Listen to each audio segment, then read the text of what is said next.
Good afternoon, or evening, or morning, wherever this video finds you. It is July 25th, it's Friday. No racing tonight. The track is closed. It's not because of rain. They take days off every once in a while, and US 36 just said 25th we're not racing. So there's that. But with that, my plan is to go to Central Missouri Speedway, the track that we raced at all last year. Try to get in a race down there tomorrow, Saturday the 26th. The biggest issue with this is there's lots of rain in the area. It stormed pretty much all night last night, and it's kind of been on and off today, getting a few sprinkles here and there. The ground's really saturated, so I don't know if this is going to work or not. So right now I've got a bunch of extra time on my hands, and what I figured I'd do is go ahead and document all the shocks, make sure I got all the shocks in the right areas that they're supposed to be on, which corner of the car they're supposed to be on and everything. Currently that's what I'm doing and going through there. I've also got some stuff that I need to fix, stuff that I didn't know was broke until after I already got to the racetrack. The quick steer for the steering shaft is bolted underneath the dash, and it's got a bolt that is stripped out and it's loose, and it was kind of scary the first time on the track, making some laps in the car, and the steering wheel's rocking back and forth, and it's not really like hooked to anything. So kind of been making do with it since then. I had a bolt shoved in it, and it was getting me by, but it's time to fix that. So I've got a fix for it. This is not going to be a how-to video. This is just going to be, hey, I managed to get this done, and I'm going to show you how I fix things. Also, I got some parts too. So I bought a new gear. I'm going to be tearing down one of the old gears, the gear that I ran last year at Warrensburg. It's too big for Warrensburg, so I got to drop back down to a 6.0, which is what's in the car now. What's in the car now won't run at US 36 because it's just run out of RPMs with it. So also I got stuff to do on my trailer too. I've got a little key fob remote for the winch on it, so I can load the car up by myself. Don't have to worry about having somebody around and guiding me on and anything like that. I could, if I wanted to, I could set in the car with it running and then winch it up on there. And if you don't understand why we winch the cars onto the trailers, it's because the clutch is really temperamental. It's really tight. You don't have, like in a normal clutch in, say, like a Ford Ranger or any other vehicle that you've got a clutch in, you've got a lot of room to kind of raise that clutch and come out. With the clutch we got in it now, it's a real short throw. You've got about that much room before, when you let off the pedal, before the clutch engages. And it's kind of dangerous. Also, it's really hard on the clutch doing that. So that's why we winch them on the trailers. Okay, so quick steers right here. As you see, I've got one of the bolts out of it right now. I gotta unhook the steering shaft on the driver's side, and on the car side itself there's a little bolt, or yeah, you can see the nut right there. That's got to come out. That's what's holding that in there right there. Alright, got it out. Here is the quick steer. If you don't know what a quick steer does, all it does is amplify the amount of, anytime you, it's a 2-to-1 ratio, so anytime you turn it one time, this end turns twice as much. Simple as that, right? Makes steering a little bit easier. Alright, so this one right here is definitely boogered up pretty bad. You can see it down in there, and this one here has got plenty of thread. Alright, so most of the time you just throw like a helicoil back in this thing and call it a day. However, helicoils, they're springy, and they're not real, they're not the strongest answer for this. I generally just don't like messing with them because most of the time whenever they go in great and everything, but when you go to, if you ever have to work on it again, you have to pull that bolt back out of there. Usually the helicoil comes back out with the bolt, and that just sucks, and you have to start all over again. They make these things called thread inserts, and normally you can just buy them and it's no big deal. I work at a machine shop, and we usually have them in stock, but we didn't have this particular size, and it was going to be 2 days before I could get one. And you're probably thinking, well, just go to the hardware store and buy one. Hardware store didn't have any either. I could order them. That right there is like 10 bucks. To ship it is like 12 bucks. So you're at like $22 for this. So I just made one. It was so much easier. You can totally make these in your garage. They're real easy to make. All this is a 1/2-inch bolt that I shortened up and then drilled through and then tapped the inside of it. Simple as that. And that's a lot more. That's solid steel there. That's not gonna break. That's not gonna pull out or anything like that. I'm gonna drill this thing out, tap it, and then I'm gonna put the thread insert in it and make sure it's Loctited in. It'll never come back out, and it'll be way more solid than having a helicoil in it. So there you go.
Alright, there's new 1/2 by 13 threads.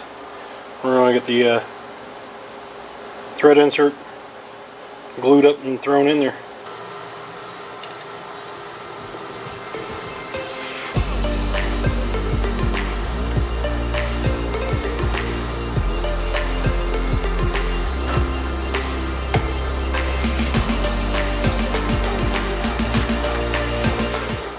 So all I'm doing is like running that onto the end of the bolt so it's got something to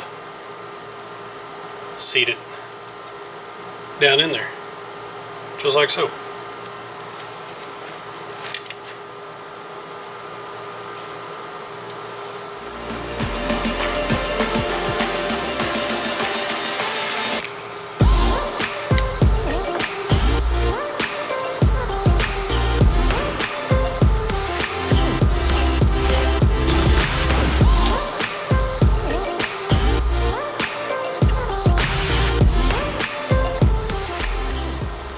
Use the cutoff wheel, and that's a little burred up now, so I'm just going to chase the threads on it.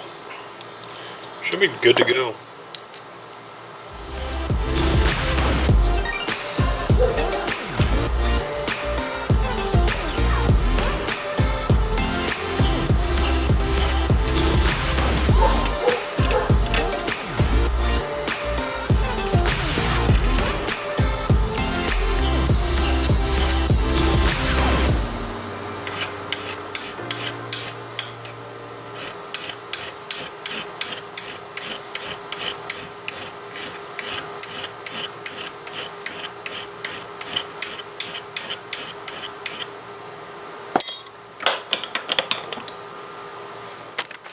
So I was getting ready to put this back in. I noticed one of the bolts was missing out of the quick steer itself, and I decided I'll go ahead and pull that thing apart and actually see if it's got grease in it or anything like that. I didn't do it on camera because I wasn't 100% sure I knew how to put it back together. So pretty simple, actually. I noticed this thing's had moisture in it at some point, so it's a little rusty. I'm just cleaning it up, and I'm going to throw some new grease in it, and it should be good as new. Alright, so we're back in business. We've got 2 bolts in it. Doesn't feel like it's going to fall out this time. We're going to call this a win. You know, it's kind of nice to have like a list of things you want to improve on or fix or something like that laying around. That way whenever you do get slow and you're not racing, you can actually kind of go through and just kind of touch things up a little bit. You know, kind of build your confidence when you're sitting in the car. That right there takes a lot off my mind. You know, knowing that that's solid now and not loose as a goose. Anyway, on to the next. Alright, the other thing I was going to do is, this is the temperature sender. plug it into the water jacket right there. I've already pulled the plug out of it and everything. This will give me a warning light when the car hits 230 degrees, which is something I didn't have before, which is pretty awesome. Gonna throw a little bit of hot tool on the threads there, tighten this sucker down, put the distributor back in it, and then we'll fire it up and listen to it run for a little bit. Alright, now that I've almost gave myself the gas chamber, having this thing running for a little bit, went inside the distributor back in it and set the timing on it again, which was, as usual, a nightmare with this thing. It does not like a lot of timing. It doesn't like too much, doesn't like not enough. You got to really find that sweet spot in it. My cousin, I don't know if you guys had seen that part of one of my videos, but my cousin Don had timed it for me, and he got this thing dialed in to where it would fire up every, I mean, you just got to hit the button and man, that thing just really takes off. Where before I had it set, it was too much timing and it was bound up against itself and it didn't want to start. So now it's back to where it actually wants to start again. Took me a little while to get that going. The good thing is, never got over like 175 degrees. Had this thing running for like 10-15 minutes in here, as you can tell by the air quality. So that's good. It appears to be cooling fine. Timing set, what else? Steering column's back together. Yeah, pretty much set. I'm going to record some shock numbers, kind of get me an idea of where I need to be, because honestly, I'm just going to be 100% honest with you. I'm not sure what I've got on the car. I've got a general idea, but I don't know for sure, so I'm going to go in and I'm going to jack this thing up, kind of take a look at everything, and kind of get a game plan going forward and seeing what I need to swap around, get some handling into this thing. Honestly, it handles really good right now. Could always handle better. We all know that. Yeah, so hopefully, fingers crossed, we'll be racing tomorrow at Central Missouri Speedway. May or may not be. Right now, man, it's sprinkling now. Occasionally you hear thunder, so I don't know how that's going to plan out. We'll know in about 24 hours. So, I'll catch you then. Oh yeah, and like, share, comment, subscribe, do all those things, please. Greatly appreciate it. Well, we have teleported to Sunday. Man, my lens keeps fogging up. Camera's been set in the air conditioning. So, unfortunately, we didn't go racing Saturday night. We didn't take the car anyway. Me and my daughter decided that we were going to load up and go to Wheatland, Missouri, down to Lucas Oil Speedway. Got a cousin who races a vintage car, and we decided to go help him down there at Lucas Oil Speedway. It was a really fun night. From my house, it's about 2.5-3 hours to get there, so that was the only downside of it. We didn't get back till about 2:30 this morning, so I'm dragging, super tired. All in all, it was a great experience. So ran into a bunch of people that I know. I had 2 cousins down there, which is awesome. Went down there to watch my cousin Dom race and help him out in the pits and everything, and he did really good. No complaints from him. I think he ended up 9th overall, which is awesome. I will link somebody else's video so you guys can go watch that. That is, if you haven't seen the Show Me Vintage Racing League series, go check them out. They're super cool cars. They're all old, like 40s and 50s cars. There's a bunch of like some even, my cousin Don races I think it's a 70 Mustang, which is awesome. They had a Chevelle down there. The cars are super cool. They're all generally older dudes, and they put a lot of time and effort into these cars, and they're just fun to watch. They always put on a great show. The bad thing last night is in the feature race, they had a guy get hurt. His name's Ed Neal. They took him to the hospital. He got knocked out. He hit the backstretch wall, knocked him out. They loaded him up in the ambulance. From what I've heard so far, he's going to be okay. So that's a huge plus. Keep him in your thoughts and prayers. It was a pretty vicious hit. I was standing probably 5 foot away from the backstretch wall, and he hit directly in front of me. And hearing the amount of force that he hit the wall with was it was pretty scary. There goes my lens again. Yeah, so that was super scary to watch. It happened, like I said, directly in front of me, probably 5 feet in front of me. Whenever it hit bad enough that afterwards the guy that was standing next to me, we almost hugged, because it was that scary from our point of view. So I can only imagine what it was like inside that car. But yeah, like I was saying, ran into a bunch of people I haven't seen in quite a while, and it was awesome. going down there and getting to watch all that racing, man. They had late models, super stocks, 2 classes of modifieds, and the vintage cars. It was a great time. Now, switching back over to my car. We are almost 100% ready to go. I've got to put a gear together for next weekend. Fingers crossed there's no financial issues or anything out of left field that I'm not seeing coming down the pipe. We're going to try to go back up to US 36 up in Osborne and check that out. If this video doesn't run long enough, I'll throw some bonus footage in at the end.